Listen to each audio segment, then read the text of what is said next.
Welcome to the bird media. నేను మీ పవన్ కృష్ణమూర్తి. ముందుగా haters అందరూ పక్కకి వెళ్ళి ఆడుకోండమ్మా. పవన్ కళ్యాణ్ గారిని మాత్రమే టార్గెట్ చేస్తూ పవన్ కళ్యాణ్ గారి పిఠాపురం నియోజకవర్గంలో ఏదో జరిగిపోతుంది అని చెప్పి ప్రతి దానికి కూడా కేవలం పవన్ కళ్యాణ్ గారిని మాత్రమే టార్గెట్ చేసే బ్యాచ్ ఎవరైతే ఉన్నారో దయచేసి పక్కకెళ్ళి ఆడుకోండి. ఇది మీ గురించి కాదు, ఇది రాష్ట్ర ప్రజలు ఆయన పనితీరు గురించి, ఆయన్ని అభిమానించే వాళ్ళు ఆయన ప్రేమ ఎలా ఉంటుందనేది తెలుసుకునేటువంటి ఒక వీడియో.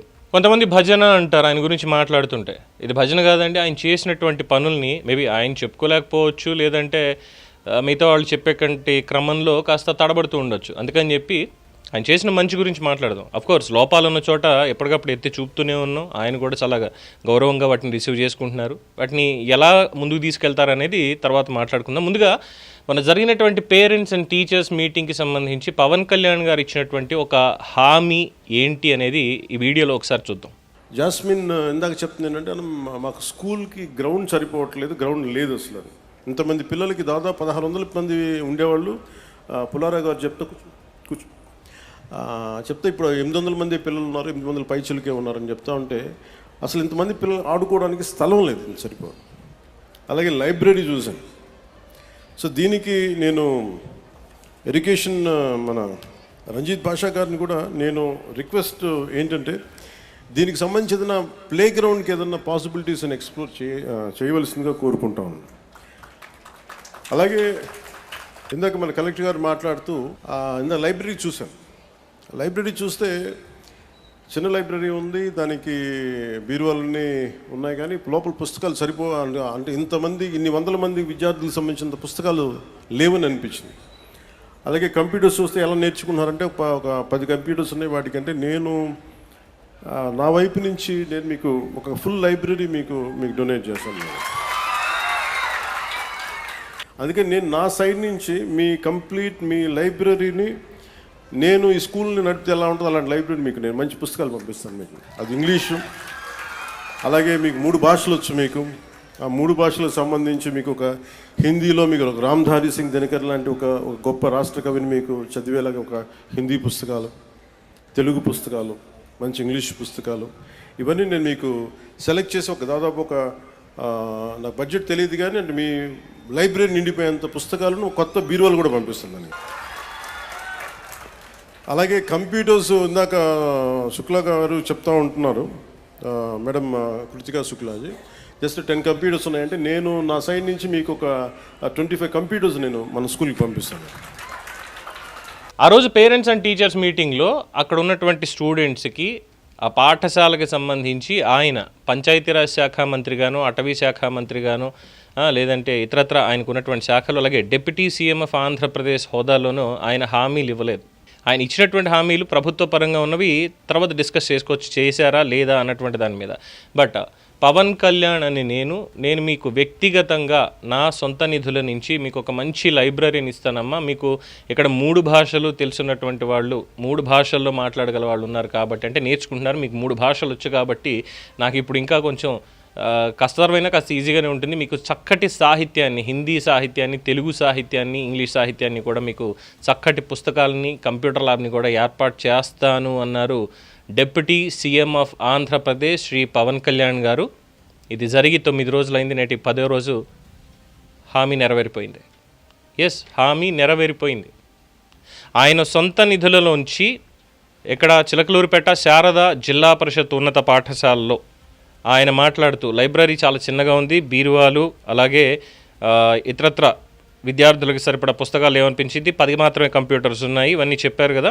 దీనికి సంబంధించి తెలుగు, హిందీ, ఇంగ్లీష్ భాషల్లో మంచి పుస్తకాలు పంపిస్తాను, 25 కంప్యూటర్లు మీకు అందిస్తాను, పుస్తక పఠనం మీద ఆసక్తి పెంచి సృజనాత్మకతని పెంపొందించాలని తల్లిదండ్రులను కూడా ఆయన కోరారు కదా.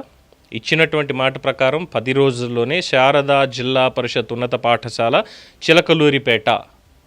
చిలకలూరిపేటలో పాఠశాలకి 5 కంప్యూటర్లు, ఫర్నిచరు బహుకరించారు. అలాగే విద్యార్థుల కోసం పెద్ద బాల శిక్ష నుంచి కాశీ మజిలీ కథల వరకు విజ్ఞానాన్ని పెంపొందించే పుస్తకాలు, అలాగే బహుభాషా ప్రావీణ్యాన్ని పెంచే స్పోకెన్ ఇంగ్లీష్, హిందీ, తమిళం, కన్నడ, ఒడియా, ఇతర భాషల్లో ఉన్నటువంటి పుస్తకాలు, వాటిని నేర్చుకోవడానికి దాదాపుగా 25 లక్షల రూపాయలు ప్రభుత్వ సొమ్ము కాదు, ఆయనకు వచ్చేటువంటి జీతం డబ్బులు కాదు, 25 లక్షల రూపాయలు పవన్ కళ్యాణ్ అనేటువంటి హోదాలో, డిప్యూటీ సీఎంగా ఉన్నాను లేదంటే మంత్రిగా ఉన్నాను కాబట్టి చేస్తున్నాను కాదు, పవన్ కళ్యాణ్ అనేటువంటి హోదాలో 25 లక్షల రూపాయలు ఖర్చు పెట్టి చిలకలూరిపేట శారదా జిల్లా పరిషత్ పాఠశాలకి కంప్యూటర్లు 25 కంప్యూటర్లు, పుస్తకాలు అన్నీ కూడా ఫర్నిచర్తో సహా ఆయన పంపించడం జరిగింది. దానికి సంబంధించి పతివారి పుల్లారావు గారు, కృతికా శుక్లా, పంచాయతీరాజ్ గ్రామీణాభివృద్ధి శాఖ కమిషనర్ కృష్ణతేజ, అలాగే కిలారి రోషయ్య మాజీ శాసనసభ్యులు వీళ్ళందరూ కూడా కంప్యూటర్ ల్యాబ్ని, లైబ్రరీలని కూడా ప్రారంభించి విద్యార్థులకి వాటిని అందుబాటులోకి తీసుకొచ్చారు. Title justified. పొద్దున హామీ ఇస్తాడు, సాయంత్రానికి అమలైపోతుంది. అంటే ఇది 10 రోజులైందని చెప్పి లాజిక్ వెతకండి ఇందులో. ఎందుకంటే కంప్యూటర్లు కొనడం దగ్గర నుంచి వాటిని ప్యాకింగ్ చేయించి, అలాగే అక్కడ కావాల్సినటువంటి ఫర్నిచర్ ఏ విధంగా ఉండాలి అనే దానికి సంబంధించి వాటికి టైం పడుతుంది కాబట్టి ఈ 10 రోజుల సమయం పట్టింది. అలాగే డబ్బులేమి జేబుల్లో కుక్కునేమి ఉండట్లేదు కదా ఆయన సినిమా పారితోషికం నుంచో లేదంటే ఇతరత్ర వాటి నుంచి వచ్చేదాని నుంచో. ఇతరత్ర వాటిని అంటే మళ్ళీ ఇక్కడ కొంతమంది పెడార్థాలు తీస్తున్నారు, మాట్లాడితే ప్యాకేజ్ తీసుకుంటున్నాడు చంద్రబాబు నాయుడు ఇస్తున్నాడని. మాట్లాడేటువంటి అచ్చ తెలుగులో అవసరం లేదు, మామూలు పరిభాషలో చెప్పచ్చు, ఆ కూసే గాడిదలు ఏవైతే ఉన్నాయో, ఆ కూసే గాడిదలు ప్యాకేజీని కూసే గాడిదలు ఏవైతే ఉన్నాయో వాళ్ళకి చెప్పాల్సింది. వాళ్ళంటగా ఇక్కడ ప్యాకేజీలో ఇంకోటి ఏం లేవు. ఆయనకు వచ్చేటువంటి సినిమాల పారితోషికం, అలాగే ఆయన పార్టీ ఫండ్స్ ఏవైతే ఉన్నాయో వాటికి విరాళాలు, వీటి నుంచి మాత్రమే ఆయన తీసుకొచ్చి ఇవన్నీ చేస్తున్నారు. మొన్న పొద్దున్నే మహిళల అంధుల క్రికెట్ టీం వరల్డ్ కప్ గెలిచిన సందర్భంగా మనకి వచ్చినటువంటి కరుణకుమారి, మన ఆంధ్రప్రదేశ్ సోదరిమణి, తెలుగు ఆడపడుచు కరుణకుమారి, వాళ్ళు వచ్చి సార్ మాకు ఊరికి రోడ్డు లేదు సార్ ఇక్కడ అని చెప్పంటే సాయంత్రానికి జీవో రెడీ అయింది. వాళ్ళ ఇంటికి కావాల్సినటువంటి గృహోపకరణాలు వీటన్నింటినీ కూడా ఇమ్మీడియట్గా ఏర్పాటు చేశారు. అది పవన్ కళ్యాణ్. చెప్పానుగా విమర్శించే వాళ్ళందరూ ఉంటారని. సో వాళ్ళని గౌరవిస్తూ విమర్శించే వాళ్ళని కూడా అనక్కర్లేదు. ఇంకా ఆ కూసే గాడిదలు వెళ్ళి పక్కన ఏమైనా ఉంటే మేతం వేసుకోండి, లేదు అంటే కట్టకట్టుకొని తర్వాత మాట అంటే బాగుండదు. ఆయన నిజాయితీని, ఆయన నిబద్ధతని ప్రశ్నించేటువంటి వాళ్ళకి ఇలాగే సమాధానాలు చెప్పాలి. ఇలాగే ఆయన్ని ప్రశ్నించే వాళ్ళందరికీ కూడా సమాధానాలు కొంచెం సాఫ్ట్ అయినా, ఎందుకంటే పబ్లిక్ అందరూ చూస్తారు కాబట్టి, చిన్నపిల్లలు సైతం అర్థం చేసుకోవాలి ఆయన ఔన్నత్యాన్ని కాబట్టి. ఎందుకంటే కడపలో ఇంటిగ్రేటెడ్ కిచెన్ కలెక్టర్ గారు ఒక మాట చెప్పారు, సార్ ఇక్కడ ఈ కాన్సెప్ట్ ఇలా చేస్తే బాగుంటుంది అని ఫస్ట్ పేరెంట్స్ అండ్ టీచర్స్ మీటింగ్లో చెప్పిన వెంటనే కడపలో ఇంటిగ్రేటెడ్ కిచెన్ ఒక 4 మండలాలకు సంబంధించి స్కూల్స్కి ఒకటి నేను ఏర్పాటు చేస్తాను నా వ్యక్తిగత నిధులతోటి అని చెప్పి ఒకటి ఆయన ఏర్పాటు చేశారు. వెంటనే నారా లోకేష్ వచ్చి అన్నయ్య ఒకటి ఏర్పాటు చేస్తే ప్రభుత్వం తరఫున నేను విద్యాశాఖ మంత్రిని, నేను ఇన్ని ఏర్పాటు చేస్తానని మొత్తం ఓవరాల్గా అక్కడికి 4 శాంక్షన్ చేశారు. అలాగే రాష్ట్ర వ్యాప్తంగా కూడా ప్రతి జిల్లాలో ఈ ఇంటిగ్రేటెడ్ కిచెన్స్ రావాలి, వాటిని ఏర్పాటు చేయండి అని ఆదేశాలు కూడా ఇచ్చారు. పైలట్ ప్రాజెక్టులా కడపలో ఏర్పాటు చేసి తర్వాత మొత్తం రాష్ట్రం అంతా దాన్ని విస్తరిస్తున్నారు. ఆయన ఆలోచనకే అంతుంటుంది. చాలామంది అంటారు అనేక హామీలు ఇచ్చారు, సుగాలి ప్రీతి కేసు ఏమైంది, లేదంటే 33,000 మంది అమ్మాయిలు మిస్సింగ్ అని చెప్పని అన్నారు, వాలంటీర్ల మీద నెపం వేశారు, ఇవన్నీ మాట్లాడినటువంటి వాళ్ళు. సుగాలి ప్రీతి కేసు సిబిఐ దగ్గరికి వెళ్ళింది, ఉత్తుత్తి జీవోలు కాదు, ప్రభుత్వం జీవో ఇచ్చింది, సిబిఐ వాళ్ళు దాన్ని తీసుకోవాలని హోంమంత్రి అనిత గారు చెప్పారు. మీరు ఒకసారి కావాలంటే అసలు వాస్తవాలు ఏం జరిగాయి అనేటువంటిది, each and every detail in that case, ఎవరు దాన్ని నిర్వీర్యం చేశారు, ఎక్కడ జరిగింది అనేది పూర్తి స్థాయిలో పాత వీడియో ఒకటి చేస్తున్నాను దాని మీద, అందులోకి వెళ్ళి తీసుకోండి. ఇక 33,000 మంది అమ్మాయిలు మిస్సింగ్ అని మాట్లాడుతూ ఆయన మీద ఇప్పటికీ నెపం వేస్తూ అదే మాట మాట్లాడుతూ ఉంటారు. దానికి సంబంధించి ఎన్సీఆర్బీ రిపోర్ట్స్ తీసుకోండి. ఎన్సీఆర్బీ రిపోర్ట్స్ ఎక్కడెక్కడ ఎఫ్ఐఆర్ నమోదయ్యాయి, ఎంతమంది మిస్ అయ్యారు, మిస్సింగ్ అయినటువంటి వాళ్ళని ఆయన అధికారంలోకి వచ్చిన వెంటనే ఏ విధంగా కాశ్మీర్ నుంచి సైతం ఒక అమ్మాయిని ఏ విధంగా కాపాడి తీసుకొచ్చారు, ఇవన్నీ కూడా డీటెయిల్స్, ఎవ్రీథింగ్ ఈజ్ రెడీ. ఆ 34,000 రికార్డ్స్ అన్నీ కావాలంటే అందులో ఎంతమంది చనిపోయి ఉన్నారో, ఎంతమంది విదేశాలకు వెళ్ళున్నారో, ఎందుకంటే ఈ మ్యాన్ ట్రాఫికింగ్ అనే దాంట్లో ఎక్కడ ఆధారాలు దొరకట్లేదు.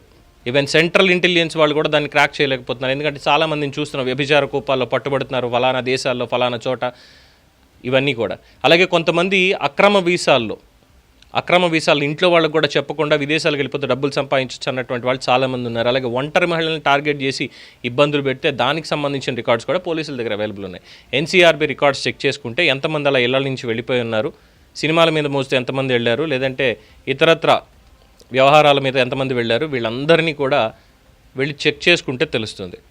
దానికి ఈచ్ అండ్ ఎవ్రీథింగ్ ఆధార్ కార్డుతో చెప్పాల్సినటువంటి పని ఏమీ లేదు, రైట్? అది ఒక పాయింట్. తర్వాత ప్యాకేజ్ గురించి పకోడీలు చాలా మాట్లాడుతూ ఉంటే ఎక్కువ మాట్లాడక్కర్లేదు, ఎందుకంటే అవన్నీ మాడిపోయిన పకోడీలు. 11కి పరిమితం చేసిన పకోడీలు చాలా వాగుతూ ఉంటాయి. ఎందుకంటే చూస్తున్నాం చాలాసార్లు చాలా పద్ధతిగా, ఎందుకంటే న్యూట్రల్గానే మాట్లాడాలి, తప్పు చేస్తే విమర్శించాలి, అన్నీ ఉంటాయి. పవన్ కళ్యాణ్ గారు కూడా మనలా సాధారణ మనిషే, కానీ ఆయన ధర్మాన్ని, ఆయన బాధ్యతని తలెత్తుకొని ముందుకెళ్తున్నారు. దానికి సపోర్ట్గా మాట్లాడాలి, డెఫినెట్గా సపోర్ట్ ఇవ్వాలి. అదే తప్పు జరుగుతోంది సార్, తప్పు జరుగుతోందని 1కి 10 సార్లు చెప్తాం, మార్చుకోలేదా స్వరం మారుతుంది. డెఫినెట్గా విమర్శ చాలా ఘాటుగా కూడా ఉంటుంది. ఆయనకి తెలుసు, ఆయనకి తెలుసు. కాబట్టే ఎక్కడా లోపాలనేవి అరాకొర ఉన్నా కూడా అన్నింటినీ పక్కన సమర్థులైనటువంటి అధికారులను పెట్టుకొని ఈచ్ అండ్ ఎవ్రీథింగ్ చాలా పారదర్శకంగా చేసుకుంటూ వెళ్తున్నారు. పేరు తెలుసుగా, డిప్యూటీ సీఎం పవన్ కళ్యాణ్ గారు. పొద్దున్న మాటిస్తే సాయంత్రానికి అమలు జరిగేలా చేస్తున్నారు. ఇక మీద అన్నిట్లోనూ కూడా చేయిస్తూనే ఉంటారు. దీని మీద మీ అభిప్రాయాన్ని కామెంట్స్ రూపంలో తెలియజేయండి. చూస్తూనే ఉండండి ది బర్డ్ మీడియా.